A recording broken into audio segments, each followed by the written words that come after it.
کر کر آپ کو جنت کا سرٹیفکیٹ مل جائے یہ نہیں کہہ رہا ہوں، بلکہ وہ ابراہیم بھی نفسی نفسی کہہ رہے ہوں گے جنہوں نے کسی بچڑے کی، کسی بچیا کی، کسی بکرے کی قربانی نہیں کی، اللہ کی محبت میں جس نے اپنے اکلوتے بیٹے کی گردن پہ چھری رکھ دی وہ بھی نفسی نفسی کہہ رہے ہوں گے۔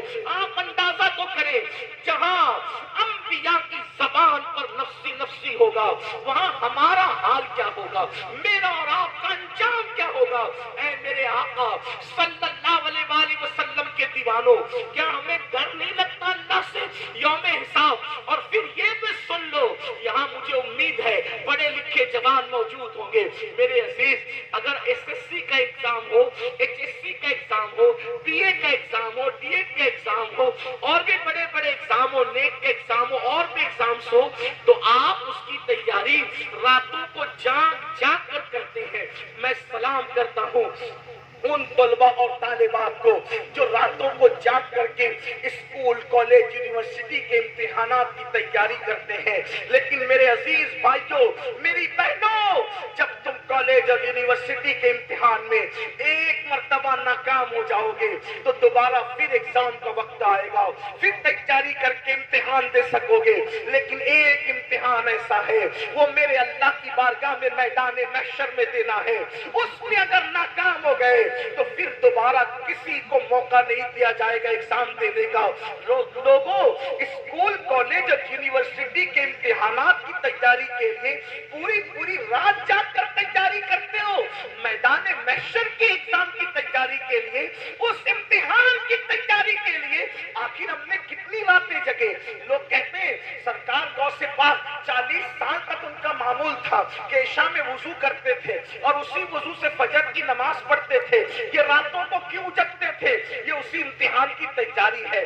تم اور امتحان کے لیے راتوں کو جگتے ہو، وہ اللہ کے امتحان کے لیے راتوں کو جگتے تھے، ان کی آنکھوں میں آنسو تھے، وہ اپنی مغفرت کے لیے بے چین اور بے قرار رہتے تھے۔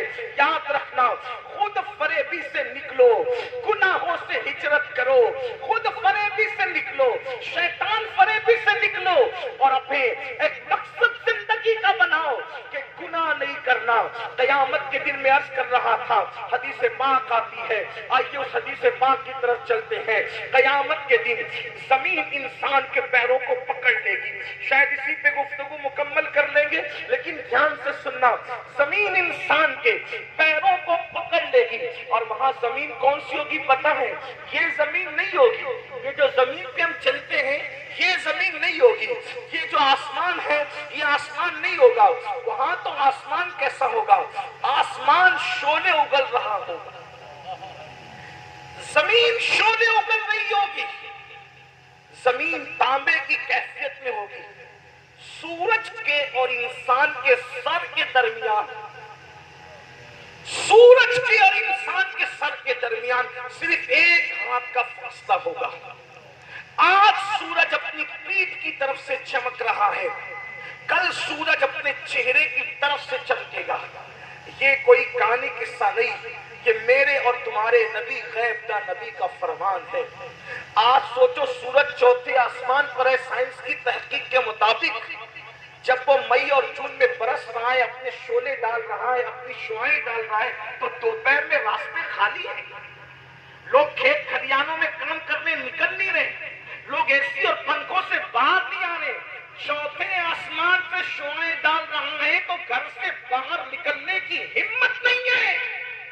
جس دن وہ سورج اور ہمارے سر کے درمیان صرف ایک ہاتھ کا فاصلہ ہوگا، اس وقت ہمارا حال کیا ہوگا؟ میرے آقا فرماتے ہیں لوگوں کے بھیجے ابل ابل کر ان کے پیروں میں گرتے ہوں گے، ان کے بدن پر کوئی لباس بھی نہ ہوگا، اعمال کے اعتبار سے لوگ پسینے میں ڈبکیاں لے رہے ہوں گے، کسی کا پسینہ ٹخنوں تک ہوگا، کسی کا پسینہ گھٹنوں تک ہوگا، کسی کا پسینہ کمر تک ہوگا، کسی کا پسینہ گلے تک ہوگا۔ ہوگا, کسی کا پسینہ اس کے منہ تک ہوگا, اس کے حلق میں جا رہا ہوگا.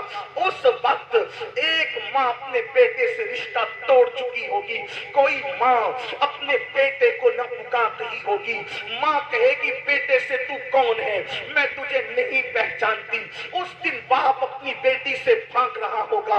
اس دن دوست اپنے دوست کا دشمن بن چکا ہوگا.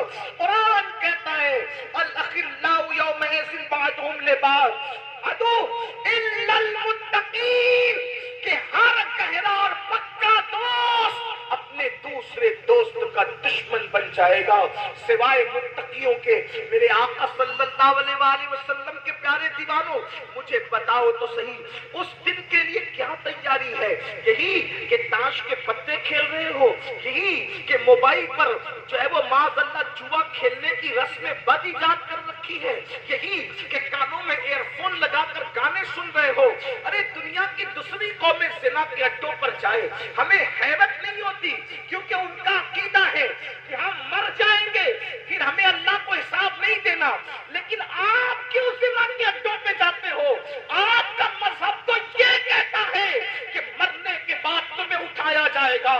فَمَن يَعْمَلْ مِثْقَالَ ذَرَّةٍ خَيْرًا يَرَهُ وَمَن يَعْمَلْ مِثْقَالَ ذَرَّةٍ شَرًّا يَرَهُ. ایک ذرے کے برابر نیکی کی ہوگی اللہ وہ بھی دکھائے گا, ذرے کے برابر برائی کی ہوگی اللہ وہ بھی دکھائے گا.